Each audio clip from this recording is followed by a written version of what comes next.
Assalamualaikum dan salam sejahtera. Saya Ashwa Ismail. 4 bulan lalu mereka berdebat di London. Kita hanya saksikan debat itu hanya di laman YouTube. Hujah-hujah mereka mengenai pelbagai isu juga mengisi pentas media baru, terutama di laman-laman sosial seperti Twitter. Dan malam ini, Ketua Pemuda Pertubuhan Kebangsaan Melayu Bersatu UMNO, Khairi Jamaluddin dan Pengarah Strategik Parti Keadilan Rakyat PKR, Rafizi Ramli dipertemukan sekali lagi di pentas debat mengenai isu Perbadanan Tabung Pendidikan Tinggi Nasional PTPTN. Dan debat bertemakan pemansuhan PTPTN dan hala tuju pendidikan tinggi negara. Anjuran akhbar sinar harian dibawakan khas secara langsung dari Kompleks Media Kalakraf Shah Alam, Regu Udara melalui saluran bernama Radio 24 dan di internet juga siaran langsung melalui boktv.com. Dan tanpa melengahkan masa, kita terus bersama moderator debat, pensyarah Universiti Islam Antarabangsa yang juga penganalisis politik, Dr. Mazli Malik. Serahkan kepada Dr. Syarif. Ya, terima kasih Ashwa.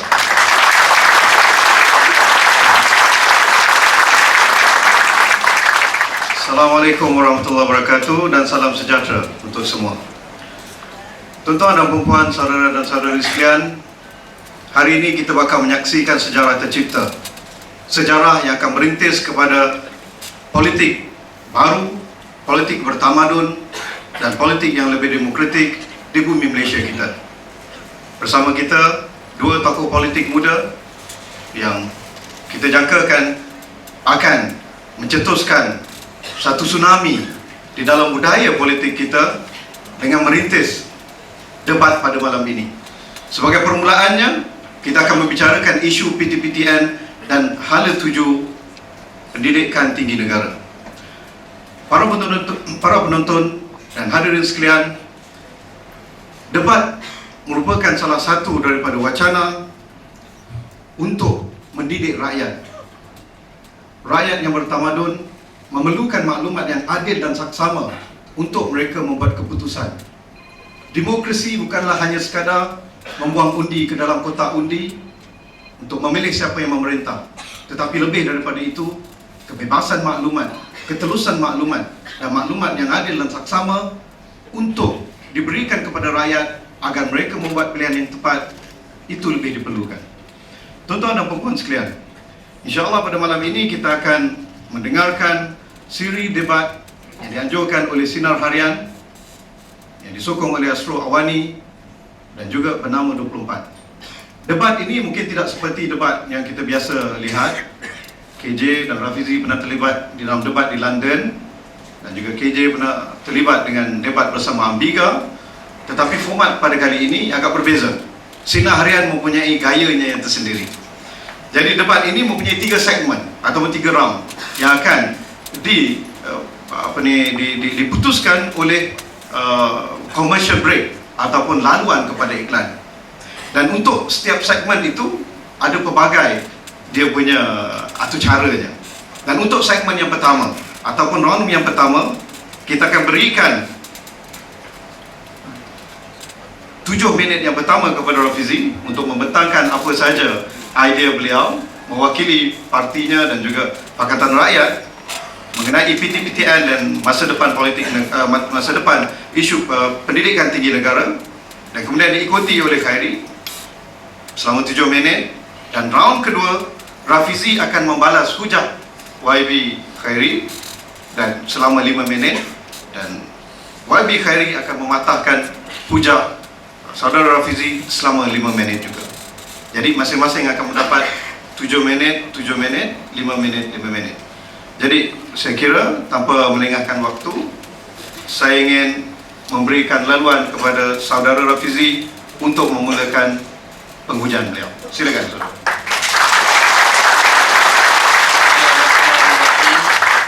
Assalamualaikum warahmatullahi taala wabarakatuh.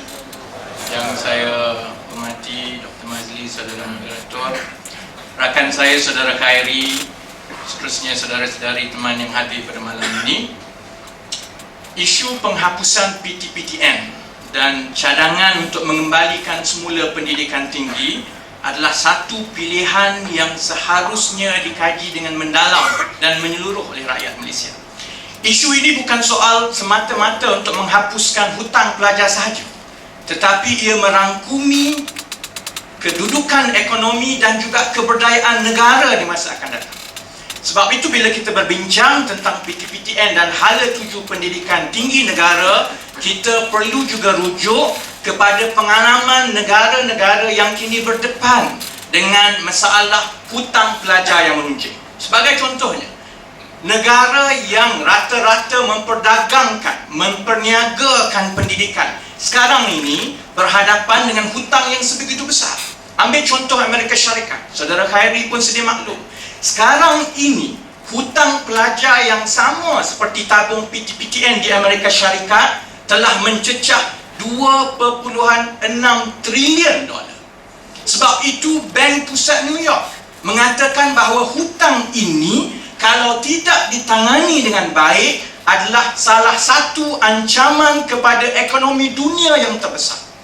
Sebab itu juga saudara sekali, sekarang ini Dewan Senat Amerika Syarikat sedang membahaskan rang undang-undang untuk menghapuskan hutang-hutang pelajar. Bukan sahaja di Malaysia, malah di negara-negara lain pun isu ini diperdebatkan dengan tuntas seperti yang kita ada pada malam ini. Saudara-saudara, makanya isu PTPTN perlu dikupas secara mendalam dari perspektif ekonomi terlebih dahulu. Kerana kita tahu pada kadar 10% sahaja kutipannya daripada tahun 1997 sampai 2010, daripada 26 bilion yang telah diagihkan, hanya 2 bilion yang berjaya dikutip semula.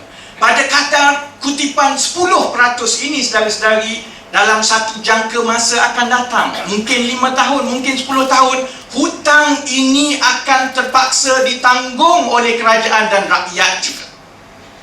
Dan hujah ekonomi ini berkait rapat dengan hujah sosial dan hujah moral. Kenapa contohnya siswazah kita, graduan yang bekerja, agak liat atau tidak mampu untuk membayar? Kerana keadaan ekonomi negara, keadaan ekonomi dunia, dengan gaji yang tidak meningkat, dengan kos sara hidup yang naik mencanak, maka mereka sudah tentu tidak mampu untuk menanggung hutang ini. Sebab itu kita tengok, tidak kira apa tindakan yang diambil oleh PTPTN, kadar kutipannya tak pernah melangkau 10%, saudara-saudara.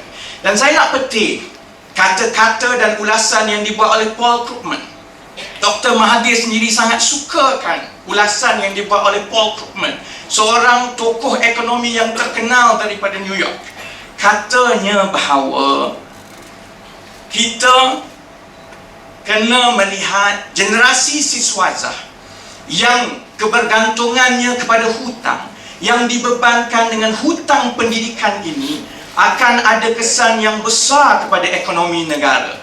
Kerana kuasa ekonomi mereka terbantut, kuasa beli mereka tak ada. Bila kuasa ekonomi mereka terbantut, maka itu akan ada kesan yang besar kepada pertumbuhan ekonomi sesebuah negara. Sebab itu Paul Krugman mengingatkan pentadbiran Amerika Syarikat bahawa, dengan izin dalam bahasa Inggeris, bahawa the youngs are not only America's future, there are also tax base in the future too, saudara-saudara. Dan saya kira perkara ini yang kita kena dalami dengan baik. Kerana hakikatnya Malaysia bermula sebagai sebuah negara yang menawarkan pendidikan tinggi percuma. Saya bagi contoh. Dalam perlembagaan kita sendiri termaktub perkara yang cukup jelas tentang hak dan kedudukan istimewa Melayu Bumiputera untuk mendapatkan beasiswa pendidikan. Perkara ini dimaktubkan di dalam perlembagaan. Malah kemajuan ekonomi negara dalam 40 tahun pertama selepas kemerdekaan yang dipacu dengan pesat, sebenarnya dipacu oleh golongan ayah kita, moyang kita, datuk kita yang mendapat manfaat daripada pendidikan tinggi percuma. Sebab itu malam ini saya minta supaya saudara Khairi ambil sedikit masa untuk jelaskan kepada hadirin dan seluruh rakyat apa yang teruk dan buruknya dengan pendidikan tinggi ini, pendidikan tinggi percuma yang kami tawarkan ini. Kerana generasi bapa beliau generasi bapa mertua beliau semasa mereka menikmati pendidikan tinggi percuma di universiti dahulu tidaklah menolak, malah mengalu-ngalukan pendidikan tinggi percuma yang ditawarkan oleh Kerajaan Barisan Nasional. Sebab itu saudara-saudari, sebab itu malam ini kalau yang diragui kemampuan kita untuk menawarkan pendidikan percuma, saudara Khairi kena tunjukkan kalaulah kita tidak mahu menawarkan pendidikan percuma, bagaimana pula kita mahu menangani masalah hutang PTPTN yang akan melonjak tinggi dalam 10-15 tahun akan datang. Angka-angka yang diberikan oleh PTPTN sangat menggerunkan. Tahun 2010, iaitu angka yang terakhir sekali yang disiarkan oleh PTPTN, tahun 2010 PTPTN meluluskan pinjaman sebanyak 6 bilion, 3.5 bilion untuk pelajar di IPTS, 2.5 bilion untuk pelajar di IPTA. Kalau kita tengok trend kelulusan hutang yang diberikan oleh PTPTN dalam tempoh masa 10 tahun 2001 sampai 2010, pertambahan tiap-tiap tahun jumlah hutang yang diluluskan ini untuk IPTA dia meningkat 11% tiap-tiap tahun. Okey, terima kasih Saudara Fizi. Kita teruskan kepada YBKJ. Bismillahirrahmanirrahim. Assalamualaikum warahmatullahi wabarakatuh. Salam satu Malaysia. Terima kasih Dr. Moderator, Saudara Fizi, pihak sidang harian, tuan-tuan, puan-puan yang semati sekalian. Debat pada malam ini berpunca sebenarnya daripada kerisauan pihak Datuk Seri Anwar dan juga Pakatan Rakyat, khususnya Parti Keadilan Rakyat, bahawa sokongan orang muda terhadap mereka sudah merudum. Berasaskan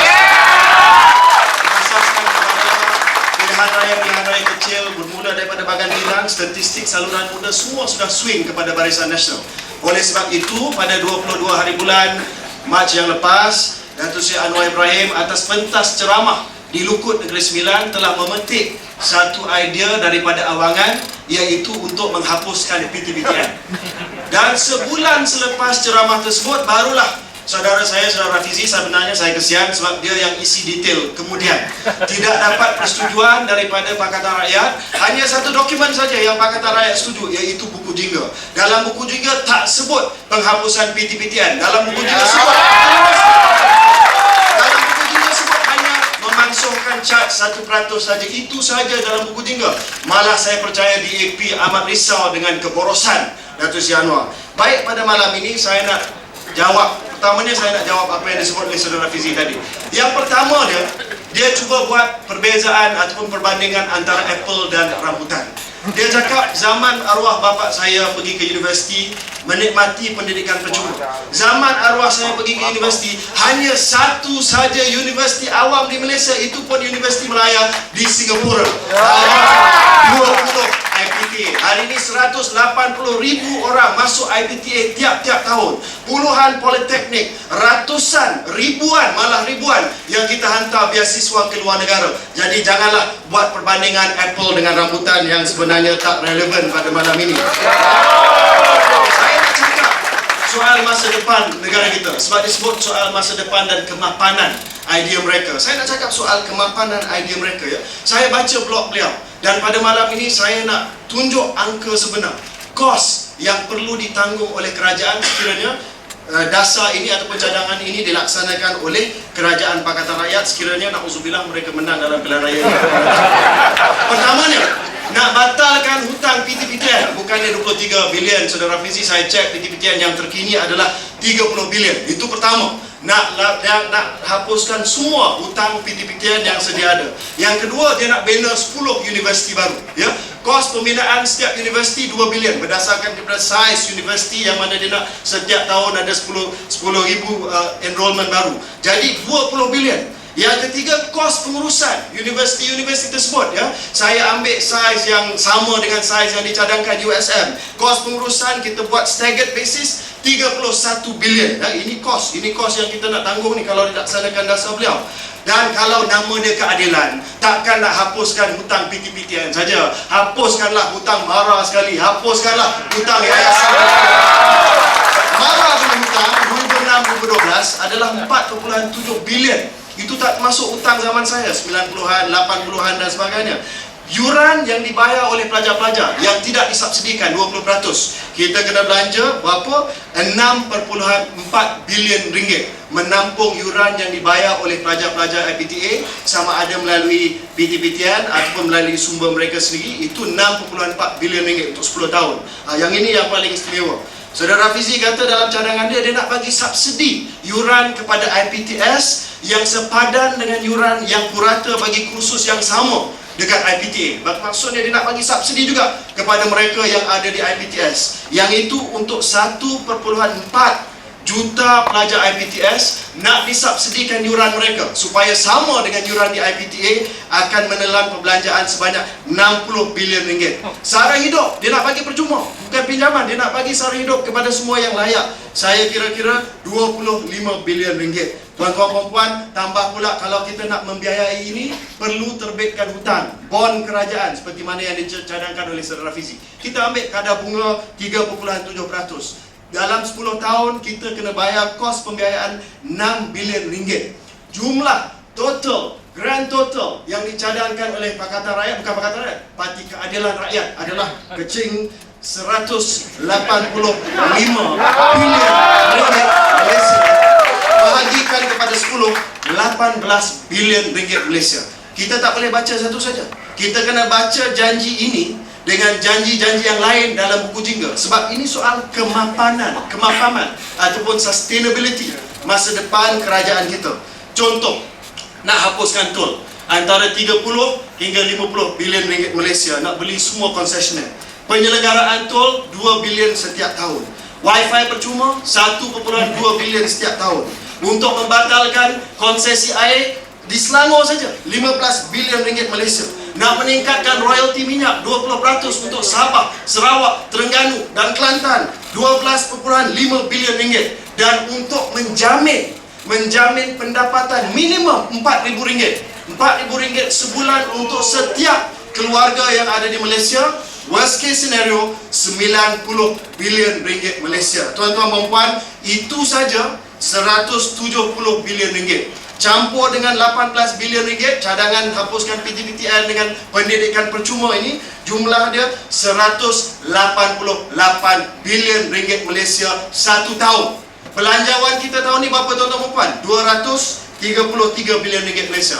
Tolak 188 bilion, semua janji bulan dan bintang Pakatan Rakyat ini, tinggal 45 bilion ringgit Malaysia. Nak bayar gaji kaki tangan awam tuan-tuan dan puan, 52 bilion ringgit Malaysia. Nak bayar gaji pun tak mampu. Negara kita akan menjadi negara yang muflis. Tak percaya negara boleh menjadi negara yang muflis? Tak percaya negara boleh jadi negara yang bankrupt? Tengok negara Greece di Eropah, negara yang sudah muflis. Dan untuk pengetahuan saudara Rafizi, negara Greece juga antara sebilangan kecil negara yang bagi pendidikan tinggi secara percuma. Terima kasih.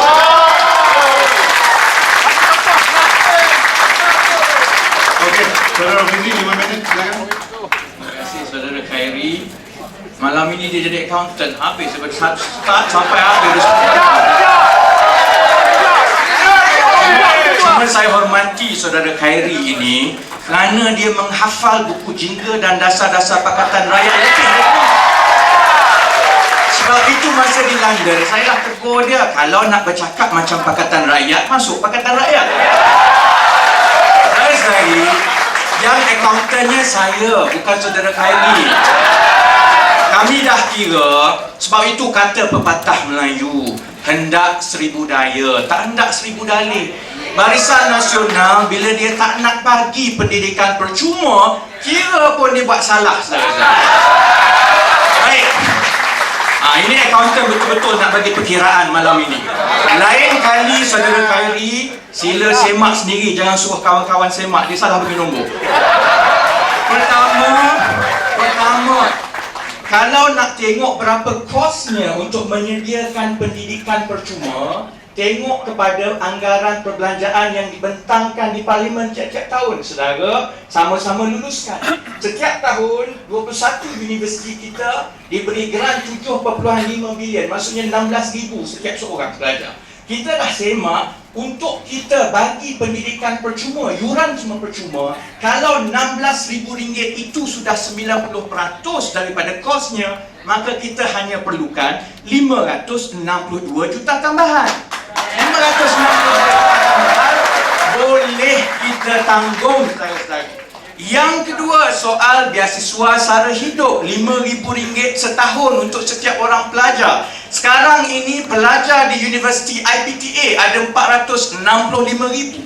Kalau setiap seorang diberikan RM5,000 setahun, bila kita hapuskan PTPTN, jumlahnya baru 2.32 bilion. Mana datang ratus-ratus juta ni? Yang kedua, setiap tahun 2.32 bilion setiap tahun. Yang ketiga, untuk kita tanggung hutang PTPTN, kita hapuskan 24 bilion. Kalau yang ini kita bayar dalam tempoh 15 tahun, jumlahnya hanya 2 bilion setiap tahun. Jadi saudara-saudara, dan yang terakhir sekali, saudara Khairi sebut untuk buat satu universiti belanjanya 2 bilion. Dia pakai anggaran orang UMNO, inflate 30%. Datuk Saifuddin ada di depan ini. Datuk Saifuddin boleh sahkan bahawa bila Monash University buka kampus untuk menampung pelajar 5,000 orang, cukup dengan fakulti, perubatan, semuanya, tahun 2007 belanja untuk 5,000 orang kapasiti pelajar hanya 200 juta. Untuk 10,000 hanya 400 juta. Kalau dah bagi makan angin kepada yang lain, itu kena tukar kerajaan lah. Jadi saudara-saudari, nak kira balik, kalau kita campur balik satu-satu, nak bagi yuran percuma 562 juta, nak bagi allowance sara hidup RM5,000 setiap seorang pelajar, 2.32 juta. Nak bina satu universiti 10,000 orang tiap-tiap tahun, 400 juta. Nak tampung dan hapuskan PTPTN 2 bilion setiap tahun. Campur empat itu, belanja tiap tahun hanyalah 5 hingga 6 bilion. Kita bandingkan 5 hingga 6 bilion dengan apa yang Kerajaan Barisan Nasional belanja sekarang. Bayar pampasan kepada konsesi lebuh raya 4 orang, 6 bilion setiap tahun. Bagi subsidi gas kepada penjana bebas yang kroni-kroni, 10 bilion setiap tahun. Itu tak campur lagi saudara-saudari dengan segala ketirisan yang dianggarkan berjumlah 28 bilion setiap tahun. Sebab itu kita kata nak 1,000 daya, tak nak 1,000 dalih. Dia nak bagi kepada kroni, malah projek terbesar Barisan Nasional sekarang, projek MRT. Saudara-saudara tahu betapa besarnya belanja? 60 bilion. 60 bilion dibayar dalam masa 15 tahun, belanjanya 5 bilion ringgit tiap-tiap tahun. Kalau kita boleh belanjakan puluhan bilion untuk kroni 4-5 orang kawan-kawan baik Barisan Nasional, kenapa kita tak boleh belanja 6 bilion untuk jutaan rakyat? Okey, 5 minit. Terima kasih Dr. Mazli. Accountant ni memang dia cerdik lah. Dan bila kita tengok kegawatan ekonomi di Amerika Syarikat, syarikat seperti Enron yang bankrupt dan sebagainya, punca dia semua accountant. Dan semua cost dan sebagainya. Baik, saya nak pergi kepada angka-angka yang dibangkitkan oleh saudara Rafizi. Yang pertamanya saya nak memperhalusi saya punya angka-angka. Dia ada angka dia, saya ada angka saya juga. Ya. Yang pertamanya adalah mengenai PTPTN itu sendiri. Dia kata 23 bilion. Tak betul. Yang betul adalah 30 bilion. Itu adalah angka pinjaman yang sudah dikeluarkan untuk PTPTN. Baik, kita boleh belanja dalam tempoh masa 10 tahun, tidak ada masalah. Tapi kalau dia nak buat perbandingan, contohnya Universiti Kampus Monash dan sebagainya. Universiti Kampus Monash itu bukannya satu universiti IPTA. Tidak ada kelengkapan IPTA. Tidak ada sama kelengkapan untuk postgraduate studies dan sebagainya.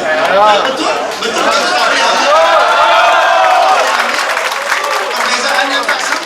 Perbezaannya tak sama. Yang keduanya, Soal operating cost. Ini saya nak tegur saudara Fizi. Tadi dia petik daripada belanjawan negara. Dia kata itulah sebenarnya angka yang diberi oleh belanjawan negara ataupun anggaran belanjawan negara.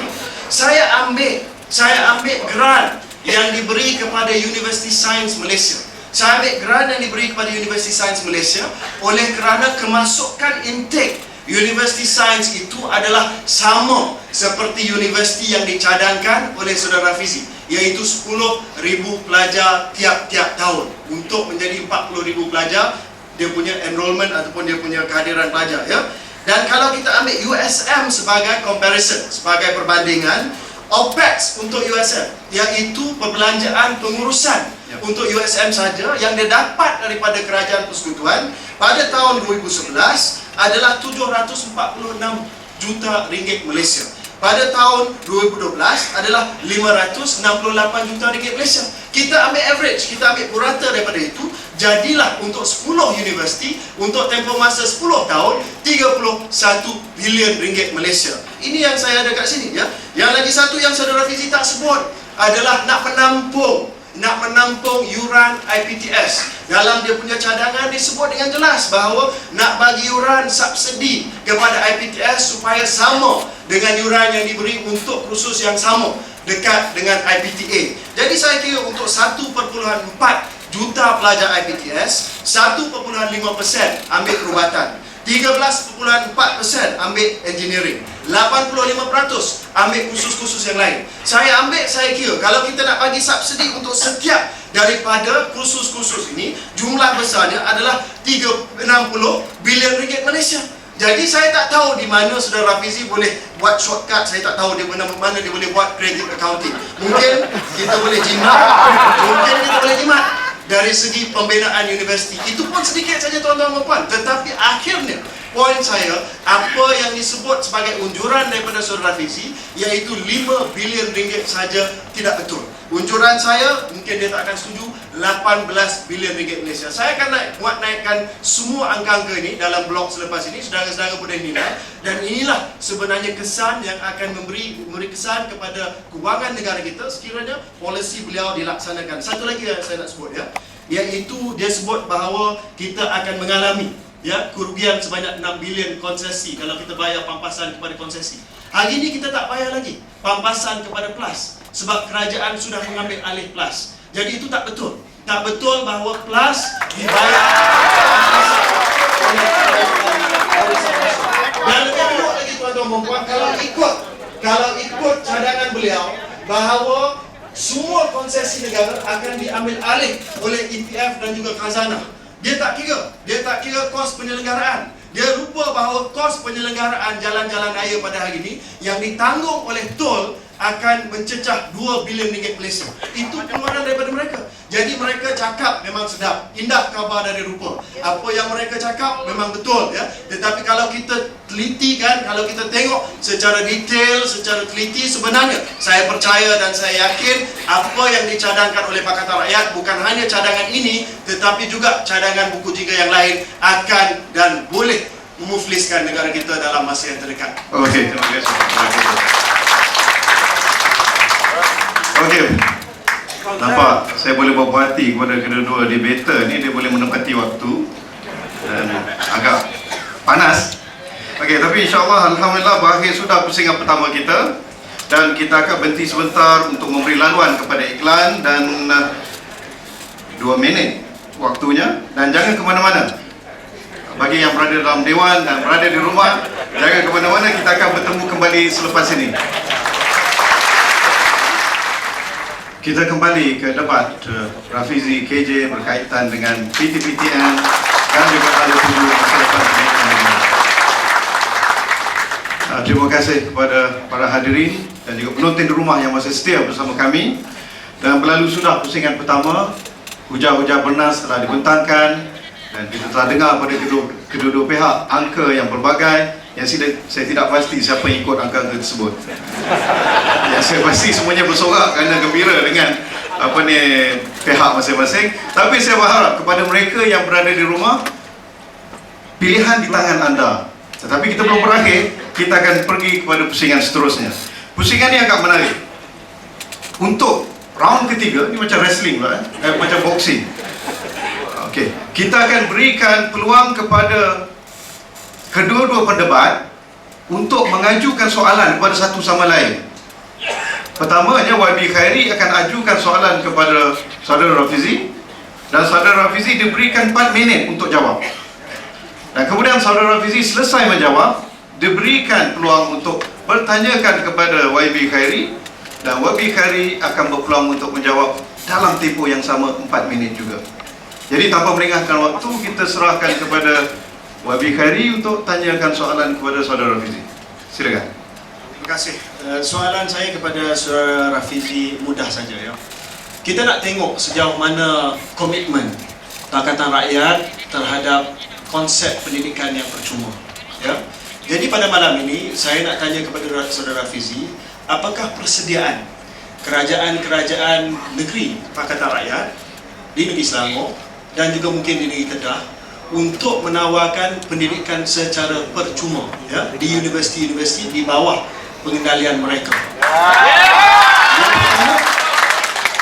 Saya tanya soalan ini sebab kita dikejutkan semalam ataupun 2 minggu yang lepas dengan berita iaitu di College University Insaniah Kedah, Queen, di bawah kerajaan negeri Kedah, bukan setakat nak memansuhkan yuran tapi akan menaikkan yuran. Jadi ini jelas tidak menepati konsep yang dibawa oleh saudara Rafizi pada hari ini. Tapi memang betul lah, mungkin Kedah ni sebab dulu pun dia Okey, aku ya. Satu lagi soalan ni, sikit lagi. Sudah sekalian, kita berikan kepada Rafizi untuk jawab. Okey. Assalamualaikum, selamat kembali. Soal pendidikan tinggi ini pertamanya saudara Khairi cukup jelas. Ia soal antara persekutuan dan juga negeri. Jadi kita tahu siapa yang sepatutnya menanggung perbelanjaan untuk pendidikan tinggi, kerajaan persekutuan dan kerajaan negeri. Jawapan saya kepada saudara Khairi mudah sahaja. Kalau kita sanggup, kerajaan persekutuan dan kerajaan negeri sanggup berkongsi pendapatan negara secara adil, maka boleh kita bincangkan tentang ditanggung oleh kerajaan negeri. Contohnya Pulau Pinang dan juga Selangor. Tenang ya, sila hormati. Contohnya negeri Selangor dan negeri Pulau Pinang menyumbang hampir 40% sumber kewangan negara. Tetapi berapa sen sangat yang diberikan? Kalau ini boleh dibuat, insya-Allah kita boleh lancar dan laksanakan di negeri-negeri yang kita perintah.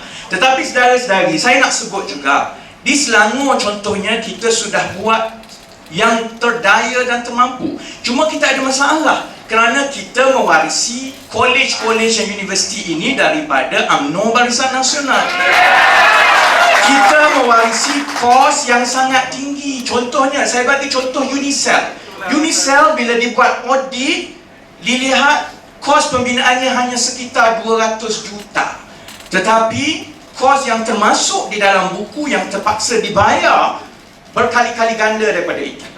2 minggu yang lepas, Pakatan Rakyat telah mendedahkan bagaimana di kuis Kolej Universiti Islam Selangor ada masalah besar kerana kuis semasa pentadbiran UMNO Barisan Nasional dahulu telah menganugerahkan satu konsesi pembinaan dan penyelenggaraan asrama selama 30 tahun.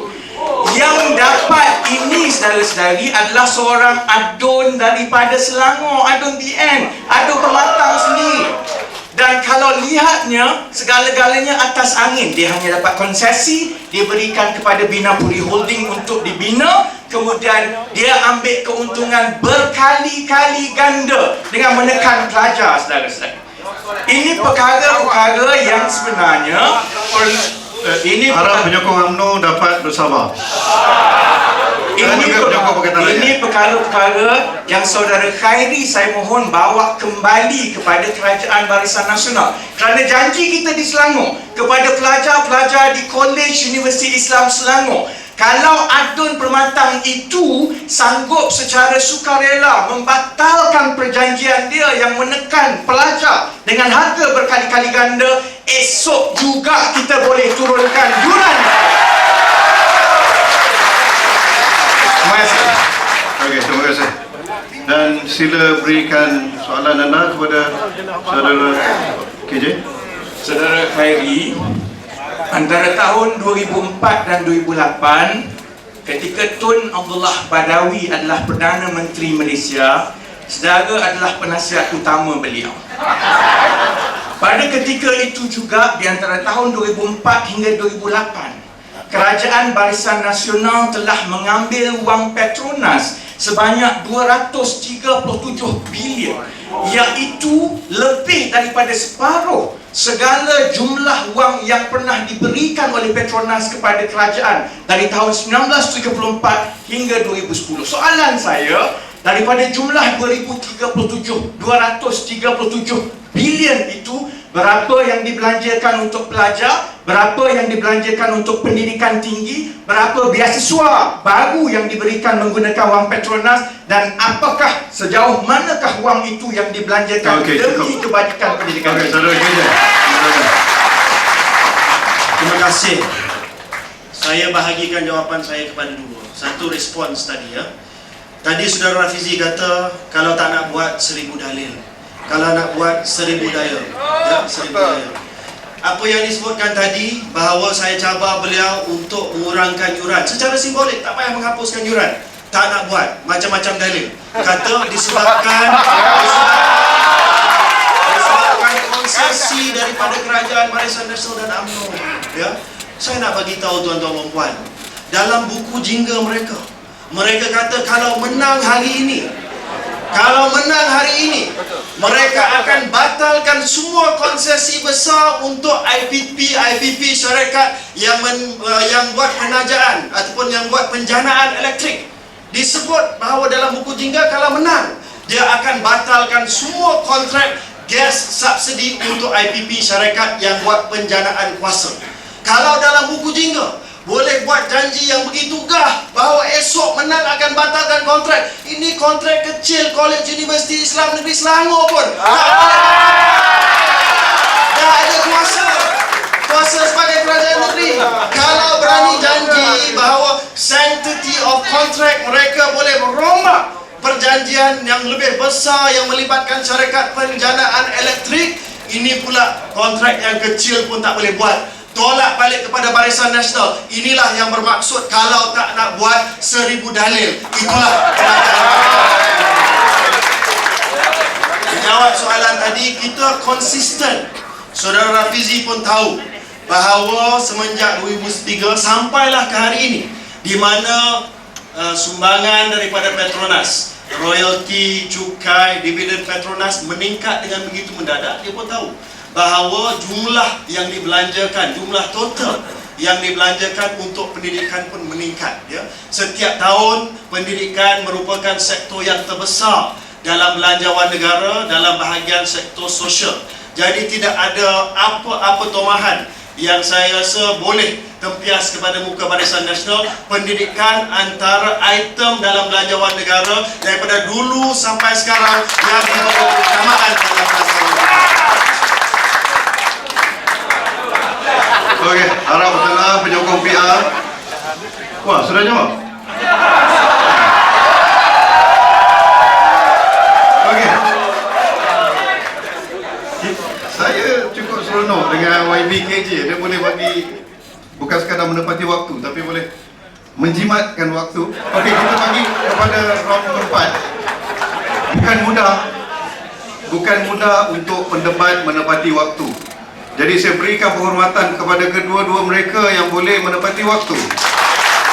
Okey. So, round keempat ni saya rasa yang paling menarik. Kenapa? Saya akan berikan soalan kepada mereka. Soalan ni kita akan mulakan dengan Rafizi, dan Rafizi akan diberikan waktu. Soalan mula kepada Khairi. Khairi akan diberikan waktu 5 minit saja untuk menjawab soalan saya yang amat mudah ni. Tak susah. Okey, saudara YB Khairi, kalau kita lihat isu PTPTN ni, saya yakin dia bukannya budak tak mau bayar PTPTN. Tapi bila kita lihat kepada Twitter, kepada Facebook, kepada blog dan sebagainya, mereka lihat bahawa ada hutang yang lebih besar diambil oleh orang-orang tertentu seperti Tajuddin Ramli, Syarizad Syahraja, tetapi mereka tidak dikenakan blacklist dan tidak pula dihalang keluar negara. Apakah jikalau hutang sikit itu bersalah dan ambil duit rakyat yang banyak, itu satu keistimewaan? Okey. Tak, ini nanti ada kata ini bias ni, mereka tidak. Soalan yang lebih berat akan dikenakan kepada Rafizi. Okey. Dan nanti sebelum ni kita minta pendirian saudara YB berikan pendirian BN dan UMNO dan bukan pendapat peribadi beliau semata-mata. Silakan saudara. Ya, terima kasih. Mengenai soalan pertama, iaitu jawapan mengenai PTPTN ini, ya. Yang pertamanya saya nak jelaskan di sini bahawa senario yang dilukiskan oleh saudara Rafizi itu misleading, ya.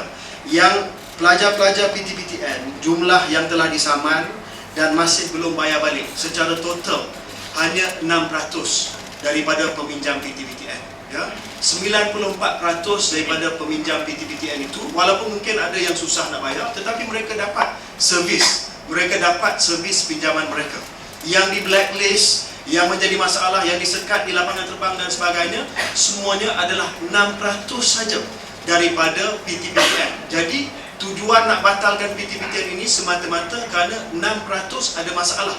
Inilah puncanya isu PTPTN ini dibangkitkan adalah oleh kerana 6%. Itu yang pertama. Yang kedua, saudara moderator sebut bahawa yang di blacklist, yang tak dibenarkan keluar, ini seolah-olah apabila tak bayar 1 bulan di blacklist. Saya nak bagi tahu kepada tuan-tuan dan puan, ya, daripada dia tamat pengajian mereka sampai mereka menerima notis yang pertama adalah 6 bulan. Selepas itu notis pertama 60 hari, notis yang kedua 60 hari, notis yang ketiga 90 hari, notis tuntutan, notice of demand daripada pihak peguam 90 hari, dan failkan saman di mahkamah 6 bulan. Sebelum kes itu dibawa ke mahkamah 22 bulan untuk pelajar itu bukan bayar hutang sepenuhnya, tetapi cuma berhubung dengan pejabat PTPTN dan mula bayar hutang secara berskala yang kecil. Pegawai-pegawai PTN kata kalau bayar hutang 100-200 pun tak apa kerana akaun itu diaktifkan. 22 bulan tuan-tuan puan, bukan soal 1 bulan, 2 bulan, malah 6 bulan NPL tak bayar baru dia blacklist. Tidak, 22 bulan. Jadi disebutkan tadi soal Tajuddin Ramli, disebutkan tadi pinjaman kepada NFC dan sebagainya. Pinjaman NFC tetap perlu bayar semula. Mana kita kata NFC tak perlu dibayarkan semula. Malah kita anggap isu ini sebagai isu yang serius. Dan apabila isu ini bangkitkan, kita tuduh di mahkamah. Kita tak boleh cakap secara detail kerana kes mahkamah, tetapi isunya adalah isu hutang. Prinsipnya adalah hutang mesti dibayar semula. Dalam kes Tajuddin Ramli, tuan-tuan dan puan, saya mengikut sumber-sumber, saya dapati bahawa Dana Harta tidak mengalami apa-apa kerugian dalam kes Tajuddin Ramli. Dalam kes Tajuddin Ramli, tuan-tuan dan puan, dia pinjaman komersial. Pinjaman komersial dalam kes-kes, terutamanya kes yang melibatkan kegawatan ekonomi dulu tahun 1997 dulu, dia akan ambil potongan daripada apa yang dihutang oleh si hutang tersebut, ya. Jadi dia akan ada haircut yang seperti mana yang kita bagi. Tapi dalam kes Tajuddin Ramli, kita tak tahu sebab penyelesaiannya dibuat di luar mahkamah.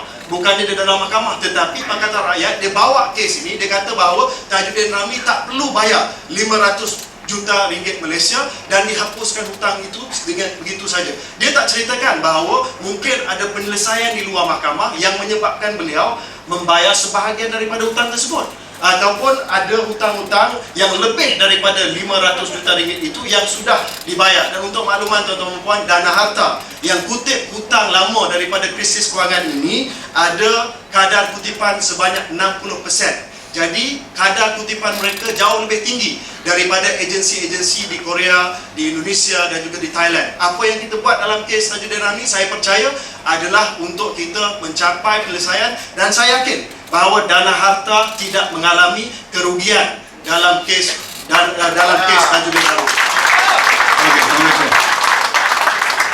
Okey, saudara Rafizi. Kalau kita perasan tadi YBKJ ada timbulkan isu.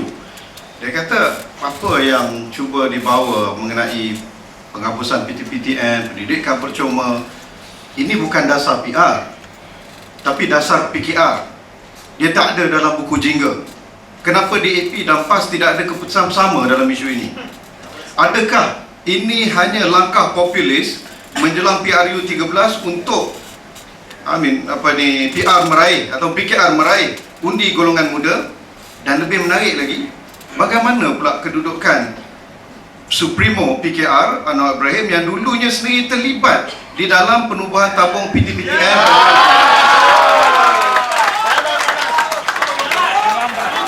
Yang itu kena tambah masa, ada 4 soalan. 4 minit, 5 minit. 5 minit lah. Saya nak ulas sedikit sebelum saya jawab. Sebut NFC ni saya kena ulas lah. Kalau saudara Khairi beritahu hutang NFC akan dibayar oleh Datuk Seri Shahrizad Jalil, saya minta kita semua percaya, sebab dia memang rapat dengan NFC daripada awal. Minta penyokong UMNO bertenang. Okey.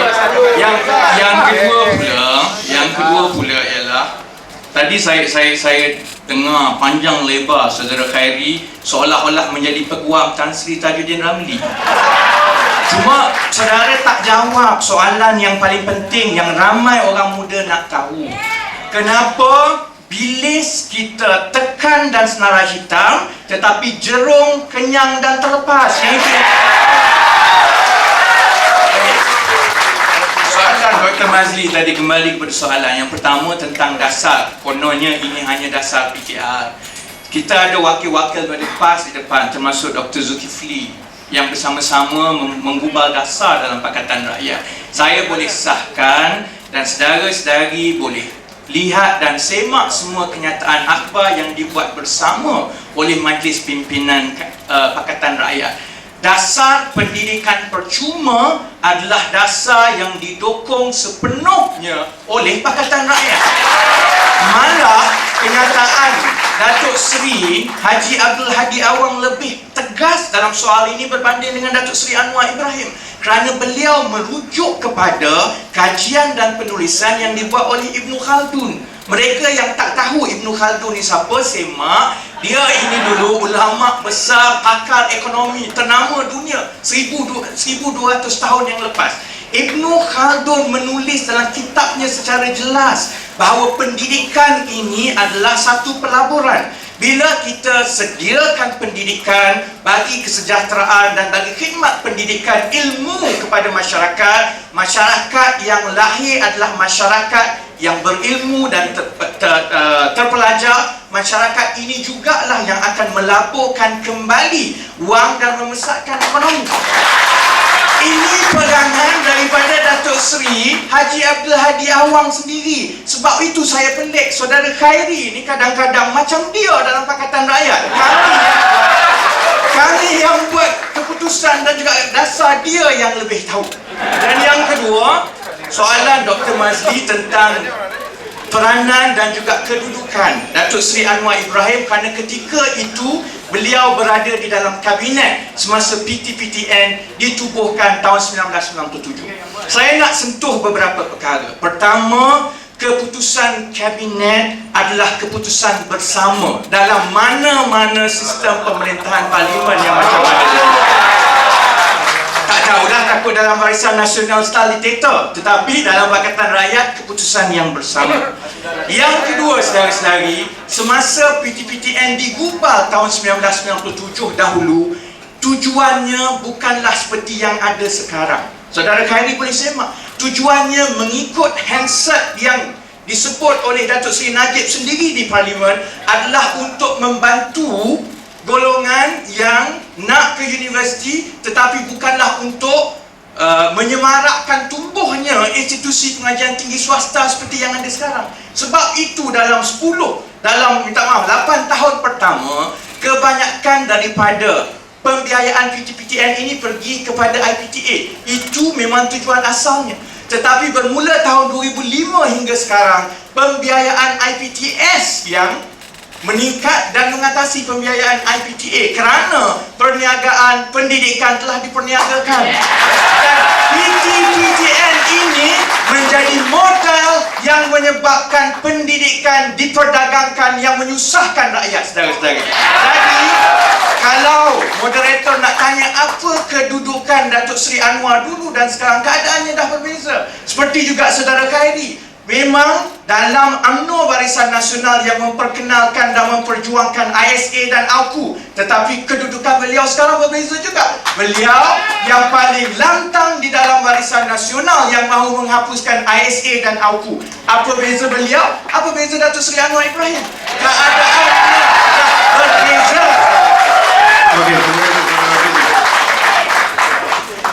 Okey, kita pergi kepada soalan seterusnya. YB Khairi. Ada yang berpendapat bahawa IPTS yang melata di Malaysia merupakan pihak yang paling banyak menikmati natijah dari pelaksanaan PTPTN. Selain daripada penuntut itu sendirilah. Dan jikalau dihapuskan PTPTN, maka IPTS adalah pihak yang paling teruk akan mengalami kerugian. Kalau ikut kenyataan Datuk Saifuddin, dia kata 60 IPTS yang akan gulung tikar. Tetapi Dato' Ahmad Maslan lagi sedap. Dia kata 500 IPTS yang akan gulung tikar. Saya pun tak tahu yang mana benar. Boleh saudara Khairi terangkan kepada kita tentang fenomena ini? Silakan. Terima kasih kepada Tuan Moderator. Saya nak pergi kepada apa yang disebutkan tadi, iaitu perbandingan antara IPTA dan IPTS. Memang betul kalau kita tengok dari segi amount keseluruhan yang diberi kepada IPTS dan IPTA, nilai pinjaman PTPTN itu lebih banyak diberi kepada IPTS dan bukannya IPTA. Tetapi bagi saya, itu angka yang tidak menceritakan gambaran yang sebenar. Gambaran yang sebenar bukan nilai. Sebab kalau kita tengok dari segi nilai, sudah pastinya nilai IPTS jauh lebih besar. Sebab dia punya yuran lagi tinggi daripada yuran IPTA. Kalau di IPTA, tuan-tuan dan puan, kita hampir memberi pendidikan percuma. 80% daripada yuran di IPTA disubsidikan oleh kerajaan Barisan Nasional. Disubsidikan oleh kerajaan. Kita hanya minta pelajar melabur 20% yuran mereka, sama ada dalam perubatan, dalam apa saja fakulti, supaya kita ada shared responsibility. Kita ada tanggungjawab bersama untuk masa depan negara kita.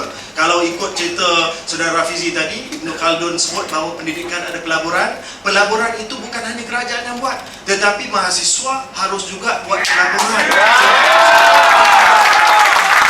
Mahasiswa adalah golongan yang terpelajar.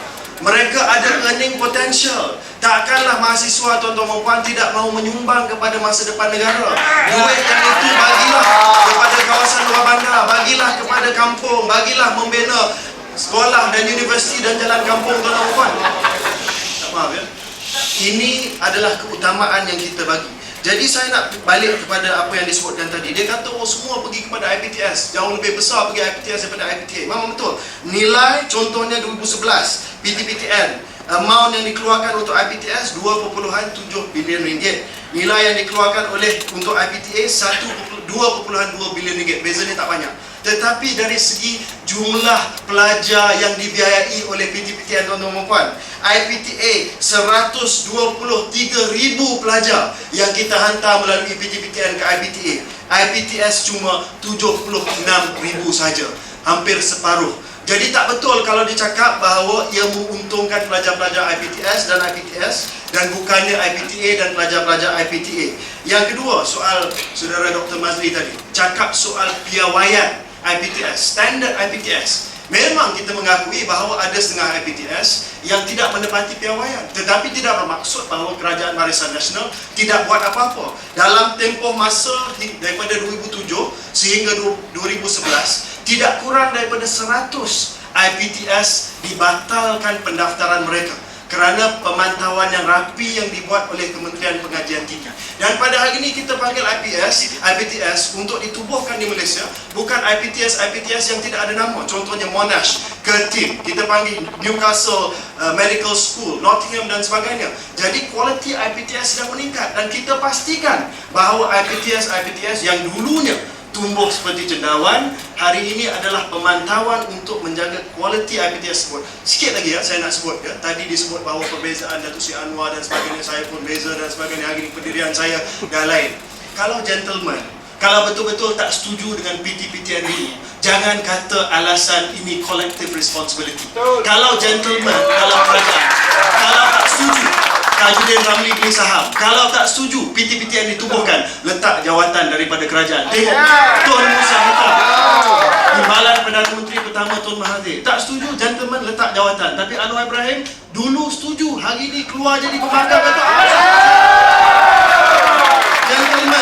gentleman akan memahami collective responsibility. Tak setuju letak jawatan, jangan tunggu, jangan duduk dalam kerajaan kerana kemaruk kuasa nak jadi Perdana Menteri Malaysia.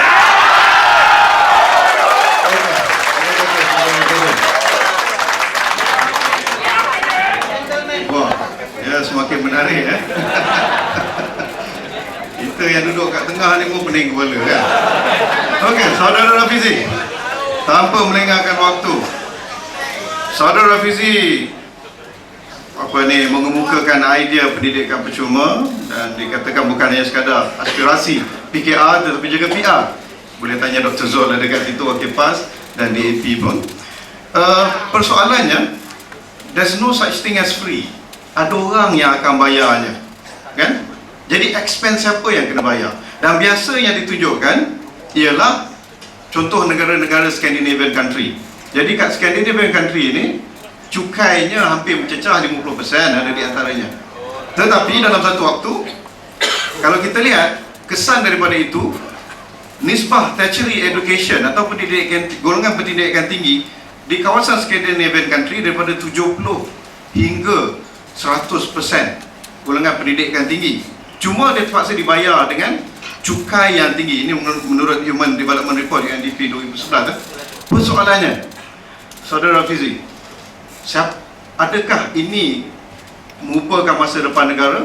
Kita terpaksa bayar cukai yang lebih tinggi untuk pendidikan percuma, ataupun PR ada blueprint sendiri untuk pendidikan tinggi negara di masa depan? Silakan. Terima kasih Dr. Mazli. Soal bila kita merancang untuk menawarkan pendidikan percuma, macam saudara Khairi juga kami dah kira. Cuma saya nak perbetulkan daiyah atau persepsi bahawa pendidikan percuma terutamanya yang disediakan di negara-negara Skandinavia itu datang dengan cukai yang tinggi. Saya dah tahu soalan ni akan timbul, jadi saya pergi ke kedutaan Finland. Dr. Mazli, saya nak sebutnya Finland adalah negara yang top 2, dua teratas di dunia dari segi kualiti pendidikan, dari segi perbelanjaan pendidikan, dan juga Finland menawarkan pendidikan percuma daripada tadika sampailah ke PhD. Kadar cukai, peratusan cukai peribadi di Finland, kita kena setara, apple to apple. Kita tak boleh sebut yang cukai teratas banding dengan kita. Kita ambil bagi pendapatan RM200,000 ke atas. RM200,000 ke atas, di Malaysia cukainya 26%. Di Finland, untuk RM200,000 ke atas, cukainya hanya 21.5%. Jadi mereka yang mengatakan bahawa negara-negara Skandinavia ini cukainya tinggi, dia tak semak dulu dengan negara-negara tersebut. Sebab soal dia bukan soal meningkatkan cukai untuk kita tawarkan pendidikan percuma. Soalnya ialah membandingkan pendapatan negara, perbelanjaan negara, dan yang paling penting soal keutamaan yang diletakkan oleh sesebuah kerajaan. Di negara-negara seperti Finland, Denmark dan Norway, mereka meletakkan pendidikan daripada tadika sampai ke universiti sebagai keutamaan nombor 1. Bila yang ini jadi keutamaan, maka mereka letakkan wang dan dana yang mencukupi. Sebab itu bila kita tengok peratusan perbelanjaan pendidikan tinggi berbanding dengan saiz ekonomi, percentage of higher education spending out of GDP, Malaysia hanya 0.83% bagi tahun 2011. Turki yang bagi pendidikan percuma. Dia boleh bagi pendidikan percuma sebab dia membelanjakan 1% daripada kekayaannya untuk pendidikan percuma, pendidikan tinggi. Dan Finland, negara yang diiktiraf sebagai negara yang paling baik pendidikannya dan diberikan secara percuma, perbelanjaan tiap-tiap tahun sebagai peratusan daripada kekayaan negara adalah 1.6%. Adakah Finland lebih kaya daripada kita? Tidak. Finland ini adalah sebuah negara yang hanya ada satu produk yang orang kenal, Nokia. Itu pun dah nak habis dah sekarang. Kalah dengan BlackBerry contohnya.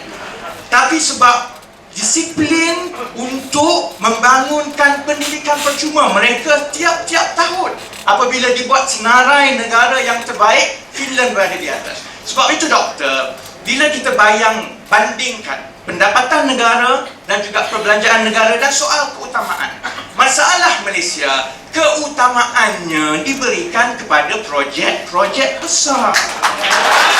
Itu masalahnya. Saya nak ulang yang Tun Abdullah Badawi sendiri sebut masa dia mula-mula dilantik jadi Perdana Menteri. Dia kata Malaysia is a country with first world infrastructure but third world mentality.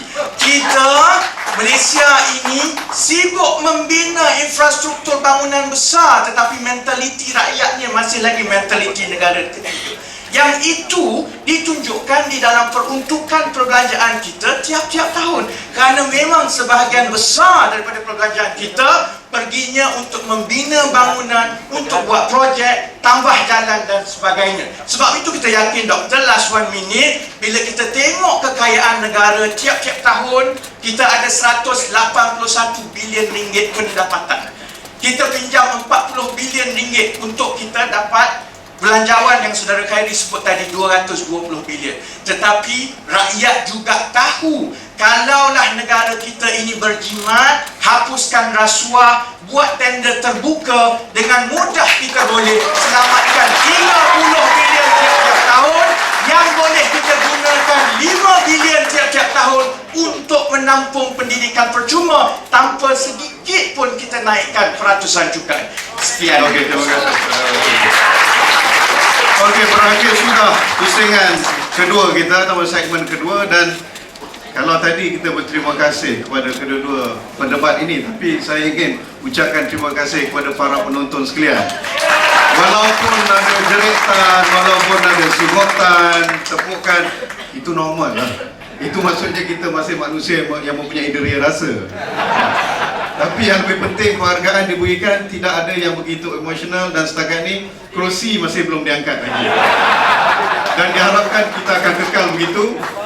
Dan ini kita nak buktikan kepada mereka yang skeptik terhadap budaya debat politik bahawa rakyat Malaysia sudah matang. Betul atau tidak? InsyaAllah kita akan berikan laluan selama 2 minit untuk iklan. Jangan ke mana-mana, yang di Dewan maupun yang berada di rumah. Kita akan bersama lagi selepas ini.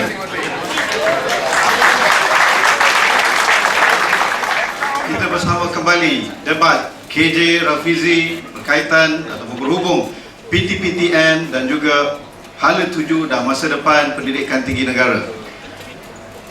2 segmen telah berlalu dan kita dapati kedua-dua pendebat telah mengemukakan hujah masing-masing yang kita kira telah melayakkan mereka berdua untuk pergi kepada threshold menjadi ahli politik yang sebenar. Segmen ketiga tidak kurang menariknya. Kita telah sediakan kotak di luar tadi waktu pendaftaran. Kita berikan peluang untuk setiap pihak untuk membuat menulis soalan masing-masing, dan telah dipilih lebih daripada 3 soalan untuk dibandingkan. Dan kita dapati selepas disaring, kerana kebanyakan soalan yang kita pilih lebih kurang dalam 6-7 tadi telah pun dijawab dan dibincangkan oleh kedua-dua pendebat. Dan hasil saringan terakhir kita dapat 3. Dan 3 soalan, 1 menariknya bila tulis kat sini daripada mana, masing-masing tulis dari parti masing-masing. Saya pun tak tahu adakah itu yang kita mahukan ataupun pihak penganjur mahukan dari Kuala Selangor ke ataupun dari Rombau ke. Tapi dia tulis kat sini, kita dipilih ada 2 daripada pemuda UMNO. Saya tulis pemuda UMNO lagi. Dan 1 daripada PAS. Dan bila pemuda UMNO, dia tak akan tanya KJ, dia tanya Rafizi. Dan bila daripada pemuda PAS, PAS rombau kan, dia tanya kepada KJ. Okey. Jadi untuk adil, saya ingat inilah kebetulan 2 soalan. Kita akan pergi Rafizi, KJ, Rafizi, yang mana setiap pihak diberikan 3 minit untuk jawab saja. Dan selepas habis jawab, kita akan pergi kepada penggulungan. Kita pergi kepada soalan pertama, kepada Rafizi. Apakah nasib IPTS nanti di bawah kerajaan PR jikalau dilaksanakan pendidikan percuma? Ini daripada pemuda UMNO, saya tak perlu sebut namanya. Silakan. Saudara-saudari, bagi kita tanggungjawab kerajaan ialah menyediakan tempat di institusi pengajian tinggi awam supaya setiap rakyat yang layak, tidak ada diskriminasi dari segi latar belakang atau kursus ataupun kaum, mereka layak mendapat tempat di IPTA. Itu prinsip yang pertama. Pada masa yang sama juga, kita menghargai dan mengalu-alukan sumbangan IPTS. Cuma yang kita tak mahu adalah IPTS yang duduk di rumah kedai. Belanjanya mahal, yuran yang dikenakan cukup tinggi dan membebankan pelajar. Tetapi akhirnya kualiti, suasana pendidikan dan pembelajaran tak ada.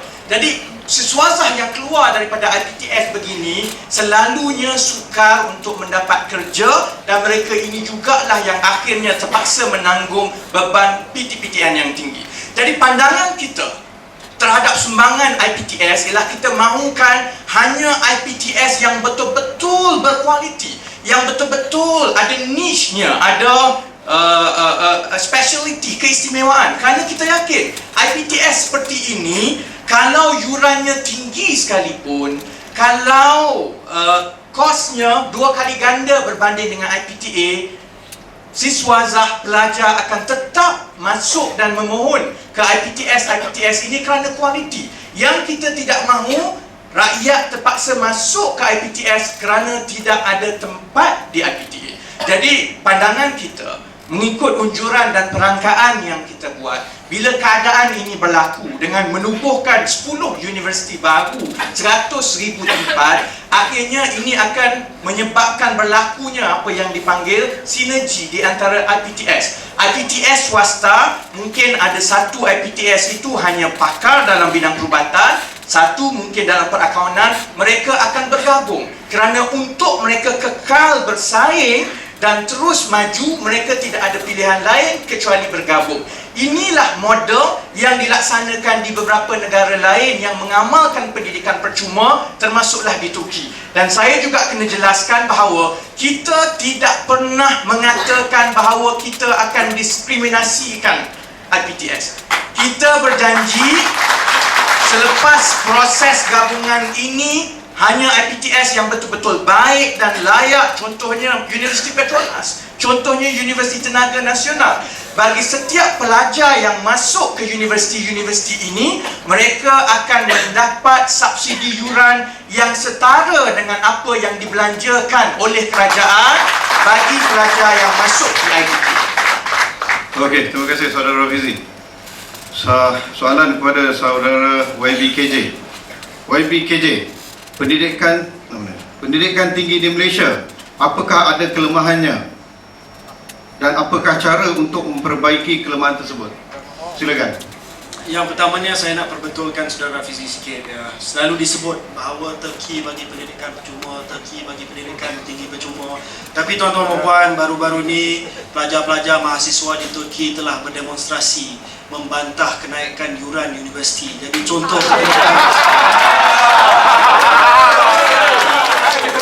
kalau ada masalah, saya perkenalkan saudara Rafizi kepada Google. Senang dan mudah.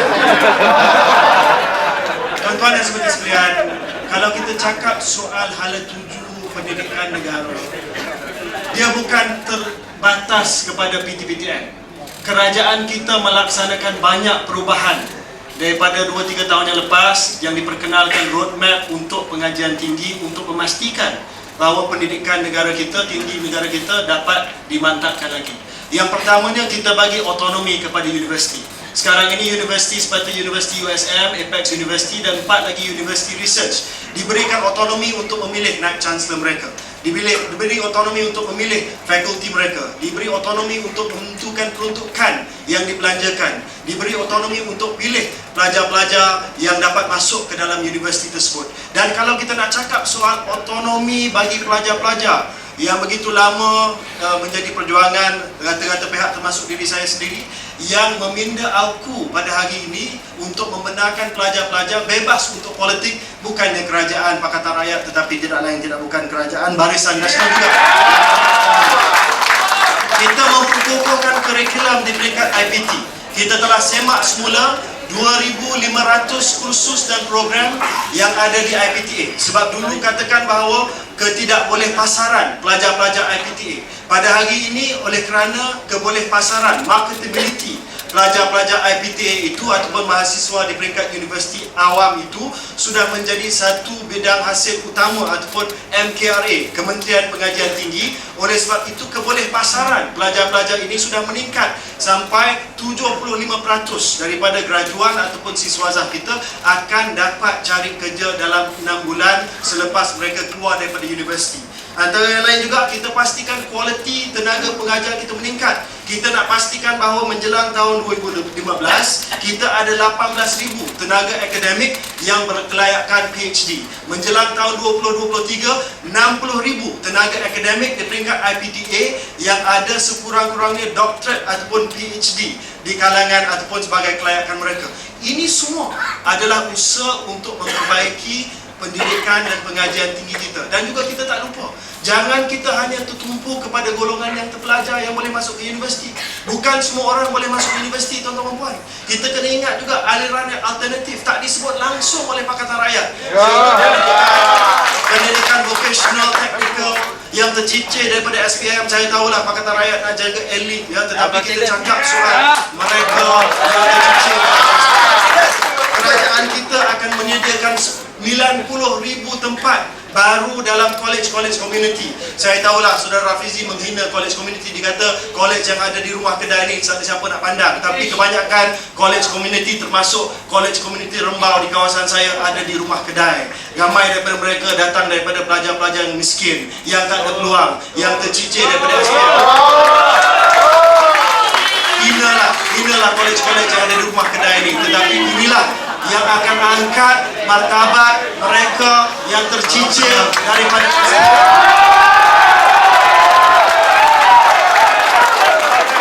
Okey. Penyokong PR harap tenang. Okey.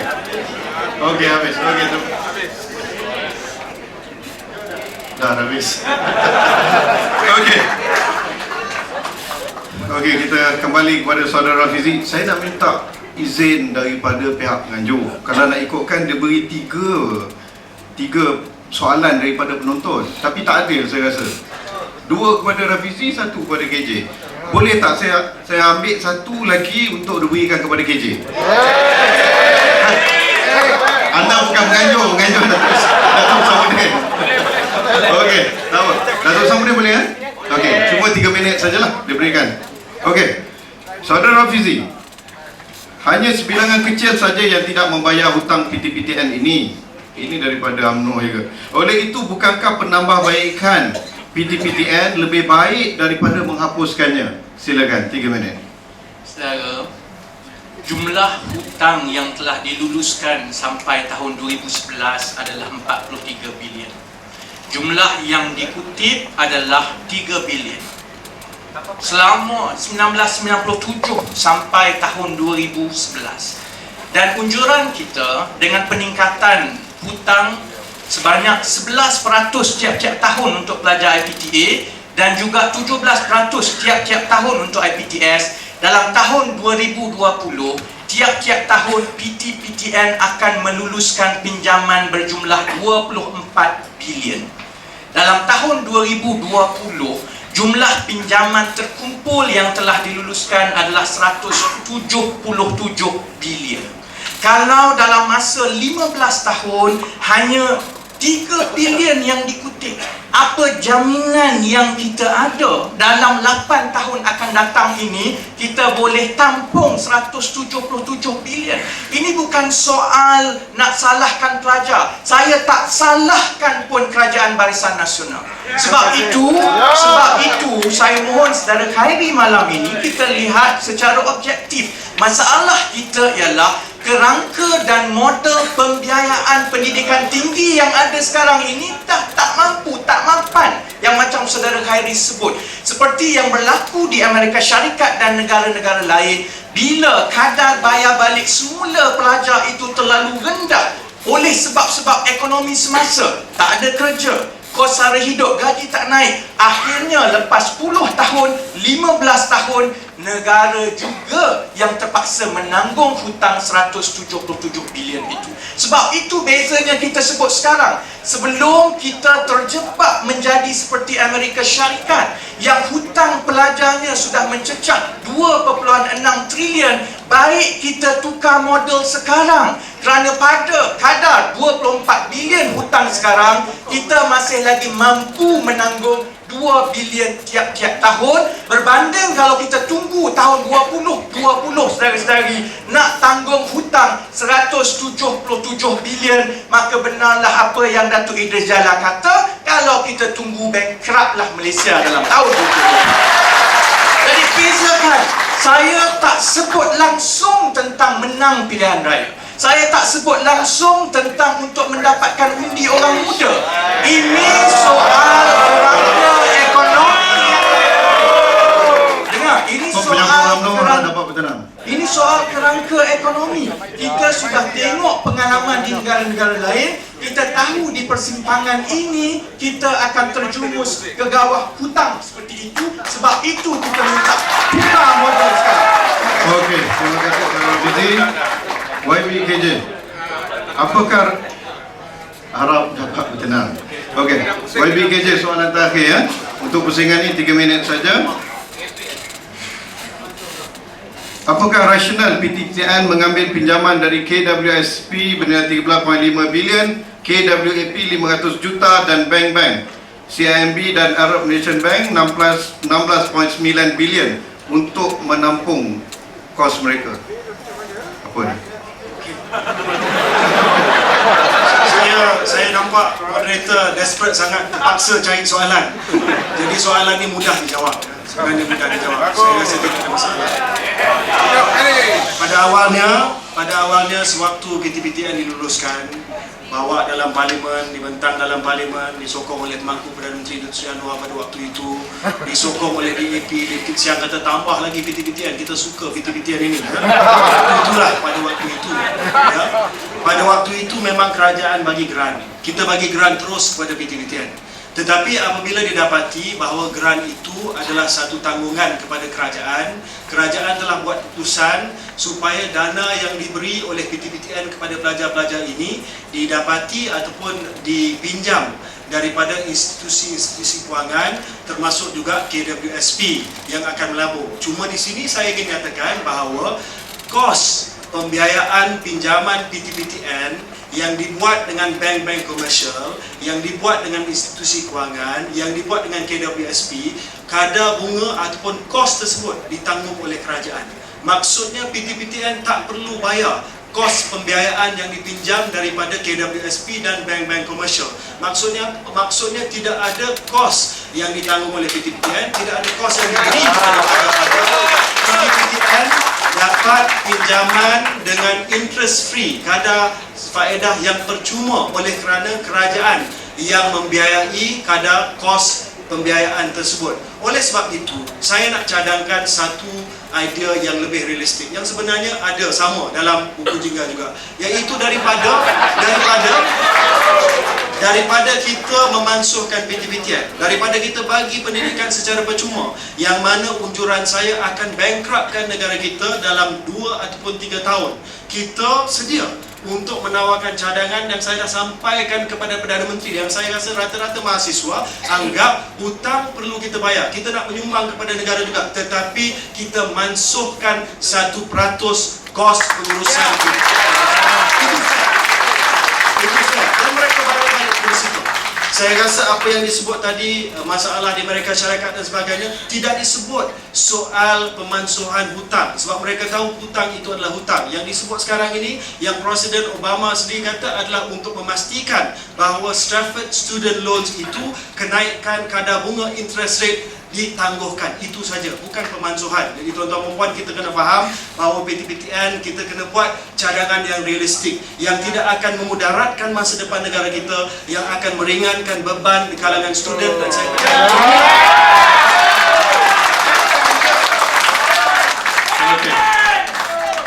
Okay, relax, bawa tenang. Dah habis nanti kita boleh jadi ramai-ramai. Okey, terima kasih sekali lagi kepada kedua-dua saudara Rafizi dan juga saudara YBKJ, dan kita sampai kepada penghujungnya, iaitu penggulungan. Kita akan beri peluang 3 minit seorang untuk buat penggulungan. Kalau tadi siapa tu, kita mulakan awal-awal tadi dengan saudara Khairi, saudara Rafizi membuka debat, dan kali ini kita akan berikan saudara Khairi untuk menutup debat. Tetapi penggulungan ni dua-dua kena. Jadi kita mulakan 3 minit untuk saudara Rafizi membuat penggulungan. Silakan. Saudara-saudari, sepanjang perdebatan sejam setengah ini, saudara Khairi banyak peranan yang dibuatnya. Dia menjadi penggubal rasa buku jingga dia pun lah, peguam Tan Sri Sarjana Ramli pun dia lah.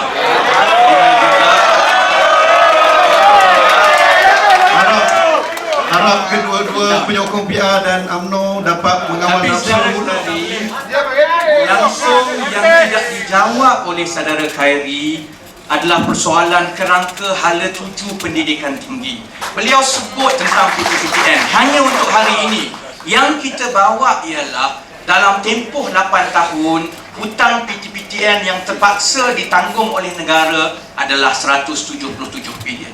Kalau kadar kutipan itu tidak berubah sampai sekarang, hanya 10% setiap tahun, bagaimana tahun 2020 nanti bila kita berdepan dengan beban hutang ini? Sebab itu Pakatan Rakyat syorkan kita perlu menilai kerangka pendidikan tinggi secara objektif. Saudara Khairi langsung tak menjawab soalan itu. Beliau sebut segala perkara remeh-temeh, titik bengih, tetapi 8 tahun lagi beliau tidak ada jawapan bila kita berdepan dengan hutang tersebut. Saudara Khairi juga tak jawab. Saya tanya soalan mudah, 237 bilion saudara-saudari yang diambil daripada wang Petronas, apa yang beliau dan bapa mentua beliau buat?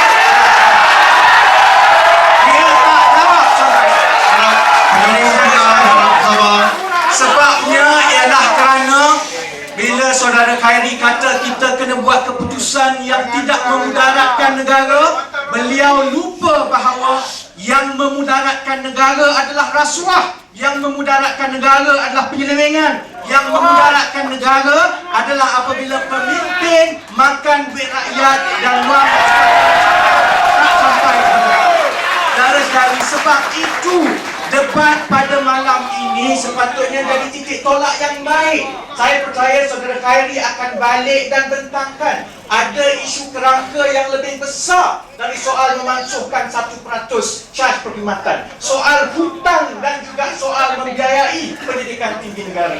Jadi saya percaya saudara Khairi masa di London, bila pertama kali jumpa saya dahulu, dia dah berjanji secara terbuka. Dia kata dia akan balik dan cuba meyakinkan Datuk Seri Najib Tun Razak untuk berdebat dengan Ketua Pembangkang Datuk Seri Anwar Ibrahim.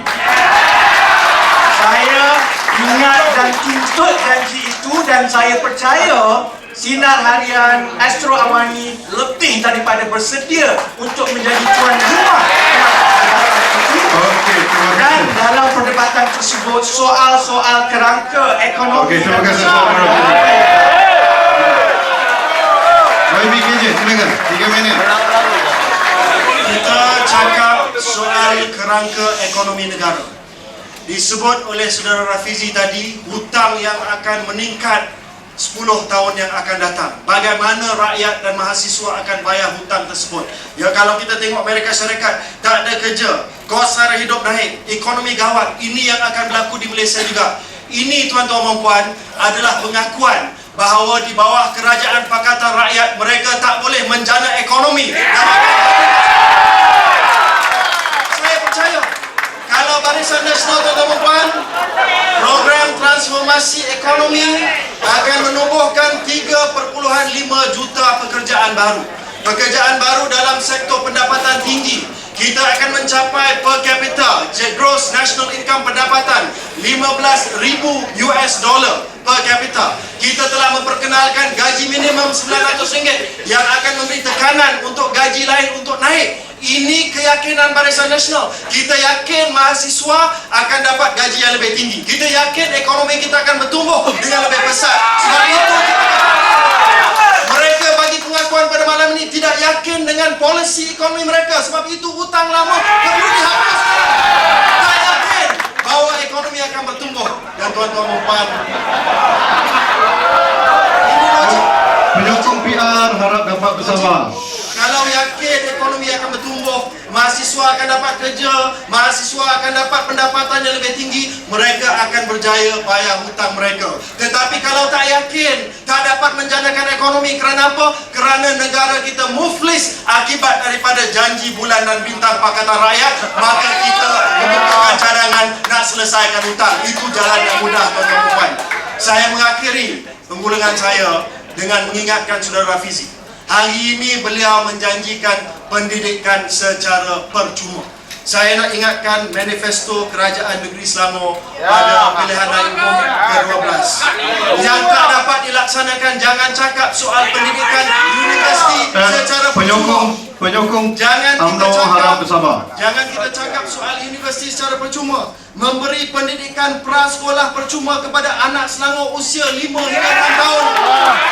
Mengikut laman web Menteri Besar Selangor, work in progress tidak dapat dilaksanakan. Memberi allowance khas kepada wanita yang bekerja di rumah tidak dapat dilaksanakan. Memberikan perkhidmatan perubatan di hospital kerajaan dan pengangkutan awam percuma tidak dapat dilaksanakan. Mengurangkan cukai pintu rumah dan juga membela kehidupan rakyat termiskin terutama petani dan nelayan tidak dapat dilaksanakan. Ini baru janji nak bagi pendidikan percuma kepada pelajar tadika, tuan-tuan dan puan. Tak dapat.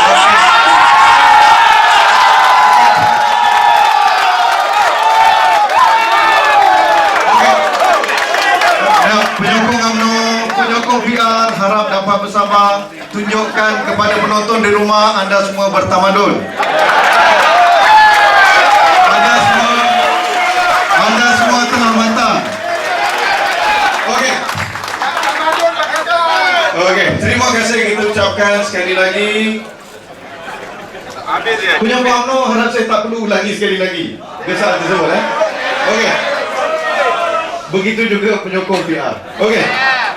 2008 kita lihat debat McCain dan juga Obama. 2010 debat UK election antara Gordon Brown, Nick Clegg dan juga David Cameron. Kita menantikan 2012 debat PM di antara Datuk Seri Najib dan juga Datuk Seri Anwar Ibrahim menjelang PRU 13. Saya yakin satu pertanyaan kepada anda semua, penonton yang berada di Dewan dan tuan-tuan yang berada di rumah, adakah kita telah bersedia? Adakah kita telah matang? Adakah kita mampu? Maka saya lontarkan cabaran kepada Datuk Seri Najib dan juga Datuk Seri Anwar Ibrahim untuk bertemu seperti anak jantan di atas kertas ini. Sidang harian menjadi penganjurnya. Astro Awani, Bernama 24, TV3 dan saya menjadi moderatornya. Saya serahkan kepada moderator.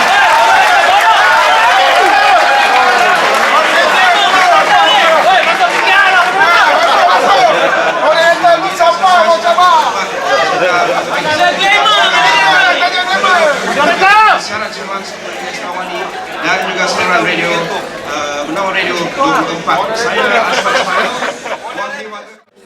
bersama kami di Instagram. Assalamualaikum. Selamat